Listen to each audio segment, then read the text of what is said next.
এই যে স্বাদের লাউ তোমরা কে কে পছন্দ করো বন্ধুরা? লাউটা কিন্তু আমার খুব পছন্দের তরকারি। মানে পছন্দ কিসের জন্য? ঘুম কম হয় তার জন্য লাউটা আনতে বলি। মানে লাউ খেলে ঘুমটা ভালো হয়। লাউটা দেখো কি সুন্দর কচি লাউ। আর এই লাউটা কিন্তু আজকে রান্না করব বড়ি ফোড়ন দিয়ে।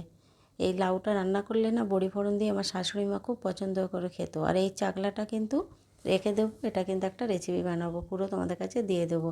লাউটা কেটে রান্নাঘরে চলে এলাম, পাঁচফোড়ন তেজপাতা আর বড়ি ফোড়ন দিলাম, দিয়ে এবার কেটে রাখা লাউ আর আলুটা তুলে দেব। দিয়ে এবার এখানে পরিমাণ মতো লবণ দেব আর হলুদ দেব। দিয়ে কিন্তু একটা বাটা মশলা করে নিয়েছি, আদা জিরে আর কাঁচা লঙ্কা। এই লাউ রান্নাটা আমার শাশুড়ি মা পছন্দ করতো। বছরে একদিন আমার শাশুড়ি মা লাউ খেত, সেটা হলো ভীমা একাদশী।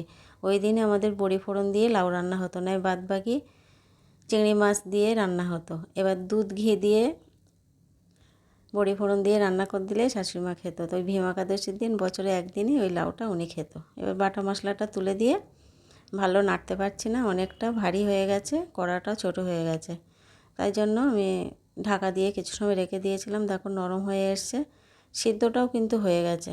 এবার একটু নাড়িয়ে মাখা মাখা হয়ে আসলে এখানে একটু মিষ্টি আর একটু ঘি দিয়ে নামিয়ে নেব। রেসিপিটি কেমন হলো বন্ধুরা কমেন্টে জানাবে, আর ভালো লাগলে লাইক কমেন্ট শেয়ার করে দেবে।